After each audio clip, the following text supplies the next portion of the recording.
Daha önceki videolarda indikatörleri kullanarak belli bir topluluk içerisinde, bu kriptolar olur, hisseler olur, farklı ürünler olur, fark etmez, seçilen o topluluğun içerisinden ayrışanı bulabilmeyi hedefliyorduk. Peki ayrışanı bulduğumuzda ise gerçekten o ürüne gittiğimizde o üründen işlem alabiliyor muyuz? Bize o işleme girebilmek için yeterli cesareti sağlıyor mu? Bunu gözle görebilmemizin bence çok büyük bir faydası olacağına inanıyorum. Çünkü yine teknik analizin diğer alanlarına baktığınız, işte mesela formasyonlar olabilir, mumlar olabilir, mumları kontrol edebilirsiniz. Birçok farklı strateji var, birçok farklı kullanım şekli var. Aynı indikatörü bile insanlar bin bir türlü şekilde kullanabiliyor. Peki bu durumda biz herhangi bir indikatörün gerçekten işe yarayıp yaramadığını gözle nasıl görebiliriz? Bunun için seçtiğiniz indikatör her neyse, belirlemiş olduğunuz sinyal noktaları, mesela bu RSI'de aşırılık olabilir. 30'un altına indiğinde ve 70'in üstüne çıktığında diye kendi sisteminizi koşullandırabilirsiniz. Veya bunun içerisinde sadece RSI değil de onunla beraber farklı şeyleri ekleyebilirsiniz. Mesela hacim ekleyebilirsiniz. Bu tamamen sizin hayal gücünüze ve o yaptığınız şeyi kavrayabilme yetinize bağlı, değişiyor. Mesela ürünlerin, seçtiğim hisse olabilir, kripto olabilir,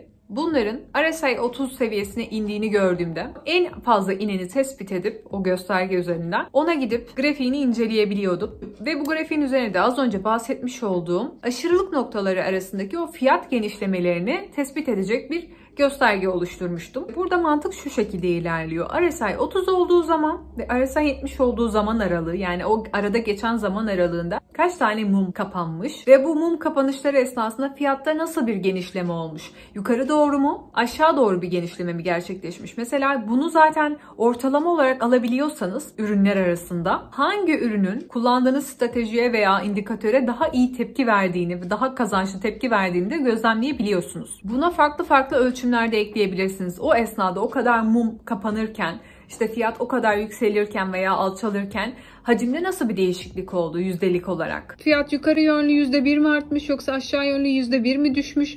Bunu görebiliyorsunuz. Bu gözlem de sizin kullanmış olduğunuz indikatöre veya stratejiye en uygun olan ürünleri seçmenizi sağlıyor. Çünkü daha önceki videolarda belli kurallar çerçevesinde ayrışan ürünü bulmaya çalışmıştık. Yukarı yönlü ayrışan veya aşağı yönlü ayrışan olarak ürünü bulduktan sonra o ürüne gittiğimizde kendi stratejimize göre tersi olan bir şekilde fiyat hareket ediyorsa alacağımız işlemin istediğimiz sonucu vermeme ihtimali çok yüksek. Tek tek ürün mü bakacağım ben derseniz zaten bunu da yine bir indikatöre ya da bir tabloya dönüştürdüğünüzde tek tek ürün bakmanıza gerek kalmıyor. Zaten sizin için o indikatör bunu görselleştirdiği için kendi koymuş olduğunuz kurallara en uygun olan ürünü seçebilme ihtimalinizi arttırıyorsunuz. Aynı strateji olmasına rağmen bir üründe farklı bir sonuç verirken başka bir üründe bambaşka bir sonuç verebiliyor. O yüzden inceleme yapmamız gerekiyor. İncelemeyi de bu şekilde yapabilirsek, daha toplu bir ekranda ürünler arasında bir inceleme yaparsak, Amerikan borsası, Türk borsası, kriptolar veya işte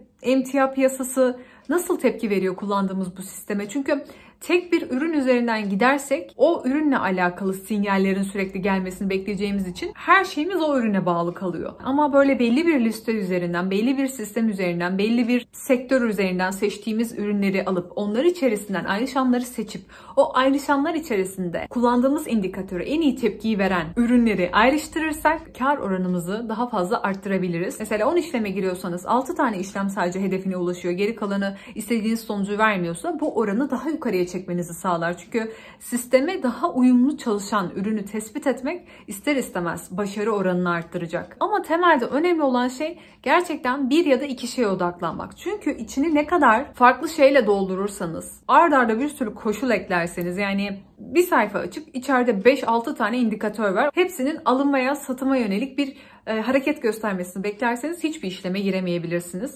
Gözlemlemek veya karar vermek daha zor hale gelebilir. Şöyle düşünelim. Bir trader diyelim ki destek ve direnç üzerinden çalışıyor. Burada dikkate alması gereken şeyler, ürün destek veya direnç noktasına geldiğinde hacimli bir kırılım olması bekleneceği için hacmi dikkate alabilir. Fiyatın mum üzerinden yüzdelik olarak ne kadar genişlediğine bakabilir ve bu yüzdelik genişlemenin son 5 muma, 10 muma göre yüzdelik olarak ne kadar genişlediğine bakabilirsiniz mum boyutunun. Bunlara bakarak bir onay mekanizması ayarlayabilirsiniz. Eğer birisi işlemi sağlamıyorsa, onay vermiyorsa işleme girmemeyi tercih edebilirsiniz. Ne seçerseniz seçin, o seçmiş olduğunuz şey üzerinden olabildiğince çok demo hesapta, özellikle demo hesapta çok fazla işlem yapmaya çalışın. Çünkü bu bir işe başlarkenki halinizle o işte bir 6 ayı, 1 yılı devirdiğinizdeki hali kıyaslamanız gibi. Yukarıda bir patron yok ama daha büyük bence sizi etki edebilecek, daha ciddi anlamda sizi zorlayabilecek başka bir mekanizma var. O da stres dediğimiz mekanizma. Birazcık bunlar üzerine çalışmamız gerekiyor ve sonrasında sisteme duyarlılık konusunda ve sistemin vermiş olduğu o kuralları yerine getirme konusunda kendimizi eğitmemiz gerekiyor. Çünkü James Trader mıydı? Tam emin değilim ama onu da bırakacağım aşağıya.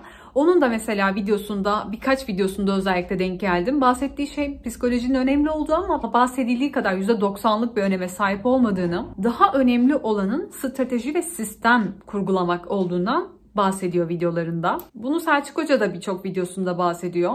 Kimisine göre bu doğru olabilir, kimisine göre yanlış olabilir ama denemek bizim elimizde. Anlatılan şeyleri kendimiz için uygulamak tamamen bize kalmış. Sisteminizi kurgulamanız o yüzden çok önemli. Var olan milyon tane indikatör var, farklı teknikler var, formasyonlar var. Bunları alıp sizin kendinize uygun olan şekliyle kullanmanız asıl mesele. Bazı insanların yorumlarını görüyoruz. Onların haksız olduğunu falan iddia etmiyorum. Bu tabii ki insandan insana değişir, deneyimlerden deneyimlere değişir.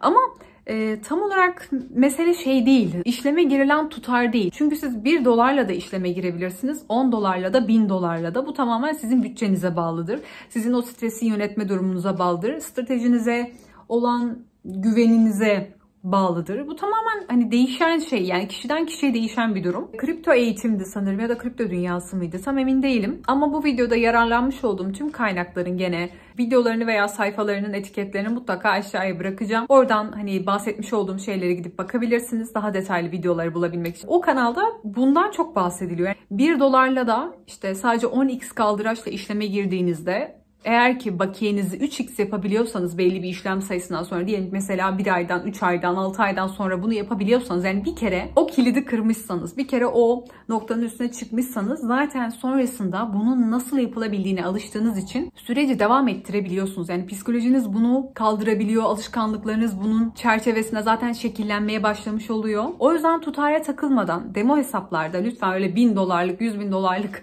demo hesap açıp da o hesap içerisinde o tutara güvenerekten çok büyük kazançlar elde ediyorum yanılgısına düşmemek gerekiyor. Çok minicik işlemlerle bile o bakiyeyi büyütebiliyorsanız zaten bir süre sonra siz o işi yapabilir hale geleceksiniz.